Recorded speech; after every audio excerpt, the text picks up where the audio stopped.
The legendary middleweight champion Harry Greb may well be the greatest fighter that's ever lived. Greb undeniably has the greatest resume the sport's ever seen, defeating the most Hall of Famers in history, ranging from welterweight all the way to heavyweight. His work rate in taking fights and the amount of punches he'd throw were absolutely phenomenal, and his dominance in his prime years were amongst the greatest ever achieved by any boxer in history. This little series of videos on Greb is going to dig into all the reasons why he might have a claim as the greatest boxer of all time, and I'm going to start with his unbelievable resume. Greb scored 33 victories against Hall of Famers, defeating 16 different Hall of Famers amongst those fights, which is the highest in history. To put that into context against today's superstars, he has 20 more victories against Hall of Famers than both Mayweather and Pacquiao. In total, Greb had 48 fights against International Boxing Hall of Famers. Now before we dig into these names, it's important to know that there's no footage of Harry Greb fighting that still survived. The only footage we can see is some pretty awkward looking shadow boxing. However, we can see footage of the people that he beat handily, and you can see the level of quality of these fighters.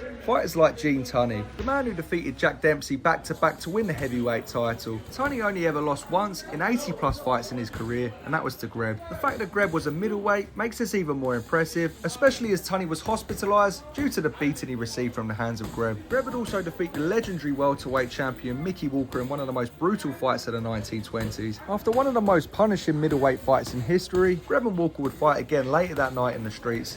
Just 2 weeks later, Greb defeated light heavyweight Hall of Famer Maxie Rosenblum over 15 rounds. Greb consistently beat Hall of Famers at a rate that no one's been able to mimic since, including 6 victories against Hall of Famers battling Levinsky and Jeff Smith, as well as 4 victories against Tommy Loughran, 2 victories over Tommy Gibbons, and 3 victories over Leo Hall.